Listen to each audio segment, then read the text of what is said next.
एक सुनसान मंदिर, चारों तरफ सन्नाटा और मंदिर की सीढ़ियों पर बैठा एक बाप जिसकी गोद में उसकी 2 साल की बेटी भूख से तड़प रही थी। ओठ सूखे थे, सांसें बहुत धीमी थी और जेब पूरी तरह खाली। अजय बार बार आसमान की ओर देखकर बस इतना कह पा रहा था, भगवान, अगर तू सच में है तो मेरी बेटी को बचा ले। तभी मंदिर के सामने एक महंगी कार आकर रुकी। कार से उतरी एक लड़की, महंगे कपड़े, ठंडी आंखें और हाथ में दूध की बोतल। अजय की नजर उसी बोतल पर टिक गई। कांपते हाथ जोड़कर बोला, बहन जी, क्या ये दूध मेरी बेटी को दे सकती हैं? लड़की ने बच्ची को देखा, फिर बाप को, और ठंडी आवाज में बोली, क्यों दूं? ये मेरी जिम्मेदारी नहीं है। अजय की आंखें भर आई। उसने कहा, बस आज की रात मेरी बेटी बच जाए। तभी लड़की हल्की सी मुस्कुराई और बोली, दूध दूंगी, लेकिन एक शर्त पर। अजय ने पूछा, कैसी शर्त? और जवाब सुनते ही उसकी सांसें थम गई। जानने के लिए कहानी अंत तक देखिए और नीचे कमेंट करके जरूर बताइए कि आप ये वीडियो कहाँ से देख रहे हैं। साथ ही ऐसी भावुक कहानियों के लिए चैनल को सब्सक्राइब करना ना भूलें। अब आपको पूरी कहानी शुरू से सुनाते हैं। एक सुनसान मंदिर, चारों तरफ सन्नाटा। मंदिर की सीढ़ियों पर एक आदमी बैठा था, अजय। उसकी गोद में उसकी 2 साल की बेटी पीहू थी। बच्ची भूख से तड़प रही थी। पापा दूध। अजय ने कांपते हाथों से उसे सीने से लगाया। जेब खाली, पेट खाली और दिमाग में बस एक सवाल, अब कहाँ जाऊं? उसने आसमान की ओर देखा, आंखों से आंसू बह निकले। भगवान, तू तो सबका रखवाला है ना, इस छोटी सी जान पर तरस खा ले। उसी पल दूर से हेडलाइट्स की चमक पड़ी। एक कार धीरे धीरे मंदिर के सामने आकर रुकी। दरवाजा खुला और बाहर उतरी एक लड़की, रिया। महंगे कपड़े, हाथ में एक दूध की बोतल और चेहरे पर थकान का साया। वो शायद किसी परेशानी से भागी हुई लग रही थी। रिया मंदिर की सीढ़ियां चढ़कर अंदर चली गई। अजय की नजर उस दूध की बोतल पर अटक गई। वो खुद से लड़ते हुए उठा और डरते डरते बोला, सुनिए, क्या आप ये दूध मुझे दे सकती हैं? मेरी बेटी भूखी है। रिया पलटी तो उसकी नजर अजय के फटे कपड़ों पर और पीहू के सूखे होठों पर पड़ी। वो कुछ पल उसे देखती रही, फिर ठंडी आवाज में बोली, क्यों दो? मेरे पास बस एक ही बोतल है। यह तुम्हारी जिम्मेदारी है, मेरी नहीं। अजय ने विनम्रता से कहा, मुझे आपकी मुश्किल का अंदाजा नहीं, पर मेरी बच्ची की सांसें टूट रही हैं। थोड़ा सा दे दीजिए, भगवान आपका भला करेगा। रिया हल्का व्यंग्य करते हुए हंसी। तुम्हें लगता है भगवान किसी के कहने से कुछ देता है? अजय की आंखें भर आई। शायद आप सही कह रही हैं, लेकिन इस वक्त मुझे बस अपनी बेटी को जिंदा रखना है। रिया उसके पास आई, थोड़ा झुककर बोली, ठीक है, दूंगी दूध, लेकिन एक शर्त पर। अजय ने कांपते हुए पूछा, कैसी शर्त? रिया बोली, शादी करोगे मुझसे? हाँ, यहीं। अभी अजय हक्का बक्का रह गया। क्या कहा तुमने? क्या मजाक है ये? मैं एक गरीब आदमी हूँ और तुम? रिया ने उसकी बात काट दी। मजाक नहीं कर रही। मुझे आज किसी से शादी करनी है, वरना घर वाले मेरी जिंदगी नरक बना देंगे। और तुम मुझे मिले हो, बस यही किस्मत है। अजय गुस्से और हैरानी से बोला, तुम्हें लगता है शादी खिलौना है? क्यों किसी मजबूर की मजबूरी से खेल रही हो? रिया ने ठंडी हंसी हंसी। तुम चाहो तो मना कर सकते हो, बस ध्यान रहे तुम्हारी बेटी सुबह तक शायद जिंदा ना रहे। अजय की सांसें थम गई। उसने पीहू को देखा, आंखें बंद, सांस धीमी। उस पल उसे लगा जैसे भगवान ने कोई खेल रच दिया हो। उसने आंखें बंद की और बुदबुदाया, अगर यही तेरी मर्जी है प्रभु, तो मंजूर है। रिया ने मंदिर के सामने हाथ जोड़े। दिए की लो तेज हुई, हवा थम गई। उस पल वह दोनों खामोश खड़े रहे। ना कोई गवाह, न कोई मंत्र, बस भगवान के सामने दो अजनबी जो अब एक बंधन में बंधने वाले थे। कुछ पल रिया ने दूध की बोतल उसकी ओर बढ़ाई। अब यह तुम्हारा हक है, भीख नहीं। अजय ने बोतल ली, पीहू के ओठों पर दूध लगाया। बच्ची मुस्कुराई और उसी मुस्कान ने अजय की जिंदगी को हमेशा के लिए बदल दिया। वह नहीं जानता था आज जिस लड़की ने उसे अपनी शर्तों से बांधा है, कल वही उसकी तकदीर बनने वाली है। खुशी भी, सजा भी। दरअसल रिया अपने परिवार की इकलौती संतान थी। वो अपने व्यवसाय में डूबी रहती। मीटिंग्स, कॉन्ट्रैक्ट्स और फैसलों की दुनिया में घर वाले चाहत रखते थे कि वह आखिरकार शादी कर ले, पर रिया का ध्यान हमेशा काम पर ही लगा रहता। वही दिन रिया किसी बड़ी बिजनेस मीटिंग से लौट रही थी। फोन पर पिता ने कहा, अगर तुम आज के आज शादी नहीं करोगी तो जो परिवार की दौलत है उसे दान कर देंगे। तुम्हारे बिना हमारा नाम धूमिल हो जाएगा, हमारा वंश यहीं खत्म हो जाएगा। ऐसी दौलत का क्या फायदा? तुम शादी करो या बिजनेस छोड़ दो, फैसला आज ही। इसी राह में एक आदमी और उसकी बच्ची उससे लिफ्ट की गुजारिश कर बैठे। जाने के बाद बच्चे की शोर शराबे में एक दूध की बोतल रह गया। रिया ने वह बोतल अपने हाथ में उठा ली। बोतल को देखकर कुछ अटक सी गई। शायद यही बुदबुदाहट थी जिसने उसे मंदिर की ओर मोड़ा। रिया अंदर आई तो उसने देखा वही आदमी अजय अपनी 2 साल की बेटी पीहू के साथ बैठा हुआ था। अजय ने रिया से कहा, सुनिए, क्या आप यह दूध की बोतल मुझे दे सकती हैं? रिया यह सुनकर पलट और एक पल के लिए अजय की तरफ देखती रही। उसने पूछा, इसकी माँ कहाँ है? अजय की आवाज में गहरा दर्द और निराशा थी। उसने बताया, रात में अचानक आई बाढ़ के कारण पूरा परिवार बिखर गया। पता नहीं कोई जिंदा बचा है या नहीं।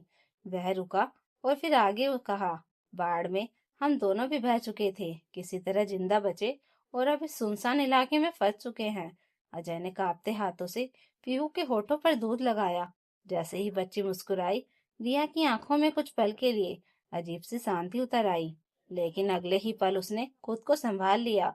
चेहरा फिर सख्त, आंखों में वही अहंकार। रिया ने कहा, चलो यहाँ से निकलो, अब तुम मेरे साथ चलोगे। अजय चौंका। कहाँ? रिया बोली, शहर, मेरे घर। तुम बस चुप रहना, ज्यादा सवाल मत करना। अजय ने अपनी बेटी को गोद में लिया और बिना कुछ कहे उसके पीछे चल पड़ा। गाड़ी शहर की तरफ बढ़ी रही थी। अजय बार बार अपनी बेटी को देखता और सोचता, क्या मैं सही कर रहा हूँ या एक अजनबी के साथ जिंदगी की सबसे बड़ी भूल कर बैठा हूँ। रिया शीशे के बाहर देख रही थी। मन में तूफान था पर चेहरे पर सन्नाटा। वो सोच रही थी, अब तो सबको पता चलेगा कि रिया कपूर किसी के दबाव में नहीं आती। जब गाड़ी शहर पहुंची, रिया का घर किसी महल से कम नहीं था। ऊंची दीवारें, बड़ी गैलरी, नौकरों की भीड़। अजय जैसे ही अंदर गया, सभी लोग चौंक गए। रिया ने सीधा जवाब दिया, मैंने शादी कर ली है और यह है मेरे पति अजय। पूरा घर जैसे ठिठक गया। माँ की आंखों में हैरानी थी और नौकर धीरे धीरे फुसफुसा रहे थे। मिस्टर कपूर का चेहरा गुस्से से लाल हो गया। रिया, तुम्हें अंदाजा है तुमने क्या किया है? रिया ने मुस्कुराकर कहा, आपने कहा था ना आज के आज शादी करो। मैंने कर ली। अजय वहीं खड़ा रहा, सिर झुका हुआ। पीहू उसकी गोद में थी। वो समझ नहीं पा रहा था कि वह शर्मिंदा हो या डरे। रिया के पिता ने नौकरों की ओर देखा। इन दोनों को गेस्ट रूम में रखो, कोई इनके साथ ज्यादा बात नहीं करेगा। रात आई। अजय पीहू को सुला रहा था, तभी रिया कमरे में आई। उसने धीमे स्वर में कहा, देखो अजय, यह सब बस दिखावे के लिए था। मेरे घर वाले मुझे मजबूर कर रहे थे, इसलिए मैंने यह किया। तुम मेरे जीवन में बस एक नाम हो, इससे ज्यादा कुछ नहीं। अजय ने शांत स्वर में कहा, मुझे कुछ नहीं चाहिए रिया, मैं तो बस अपनी बेटी को जिंदा रखना चाहता था। मैं हर इंसल्ट सह लूंगा, बस उसे किसी चीज की कमी ना हो। रिया कुछ पल चुप रही, फिर बोली, देखते हैं कब तक निभा पाते हो यह दिखावटी इज्जत, और कमरे से बाहर चली गई। अजय ने पीहू को अपनी छाती से लगाया और हल्के से कहा, तू बस मुस्कुराती रह बेटी, तेरी मुस्कान ही मेरी ताकत है। सुबह की हल्की धूप खिड़की से छनकर कमरे में आ रही थी। अजय जमीन पर बिछे पुराने गद्दे पर बैठा था और पीहू उसके सीने पर सिर रखे सो रही थी। उसकी मासूम सांसें कमरे की ठंडी हवा में एक अलग से शांति घोल रही थी। दरवाजा खुला। रिया कमरे में आई, चेहरे पर वही ठंडा कठोर भाव। उसने नजरें झुकाए बिना बस इतना कहा, नाश्ता नीचे है, जब खाली हो जाओ तो आ जाना। अजय ने सिर हिलाया, पर रिया ने पीहू को देखकर हल्की सी भौं सिकोड़ ली। यह बच्ची कितनी गंदी लग रही है, इसे ठीक से संभालो। मेरे घर में सब कुछ साफ सुथरा रहना चाहिए। अजय मुस्कुराया, जी संभाल लूंगा। और जैसे ही रिया जाने लगी, पीहू नींद में कुछ बड़बड़ाई, मम्मा। रिया के कदम वहीं रुक गए। पहली बार किसी ने उसे मम्मा कहा था। उसका दिल एक पल को कांपा, पर उसने खुद को संभाला और बाहर चली गई। दिन बीतते गए। रिया अपने बिजनेस में लगी रही और अजय घर के काम करता, पीहू का ध्यान रखता। धीरे धीरे नौकरों में बातें फैलने लगी, वह छोटी सी बच्ची कितनी प्यारी है, हर किसी को देखकर मुस्कुरा देती है।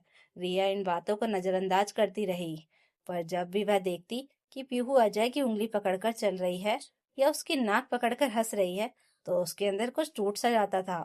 एक दिन ऑफिस से लौटते वक्त रिया का मूड बहुत खराब था। कंपनी में बड़ा नुकसान हुआ था और वह गुस्से में किसी से बात नहीं करना चाहती थी। घर पहुंची तो उसने देखा लॉन में पीहू मिट्टी में खेल रही थी। उसके चेहरे पर कीचड़, कपड़े मैले। रिया चीखी, अजय, क्या यही सिखा रहे हो अपनी बेटी को? मेरे घर को गंदा कर दिया तुमने। पीहू डर के मारे रोने लगी। अजय ने कहा, रिया बच्ची है, बस खेल रही थी। रिया ने झल्लाकर कहा, यह तुम्हारा घर नहीं है अजय। और यह बच्ची को रुकी पीहू की आंखों में डर देखकर, इसे मेरे घर की आदत मत डालो। अजय कुछ नहीं बोला, बस पीहू को उठाकर अंदर चला गया। रात को जब सब सो चुके थे, रिया बालकनी में खड़ी थी। हवा उसके बालों को हिला रही थी, पर दिल में अजीब सी बेचैनी थी। नीचे से धीमे रोने की आवाज आई।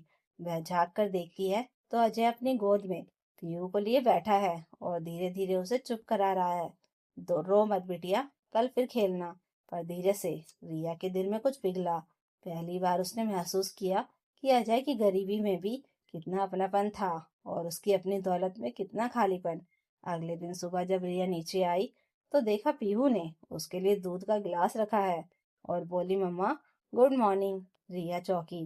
पीहू मुस्कुरा रही थी, दांतों में टूथपेस्ट लगा हुआ, बाल उलझे हुए, पर आंखों में इतनी सच्चाई थी कि रिया चाहकर भी कुछ नहीं कह सकी।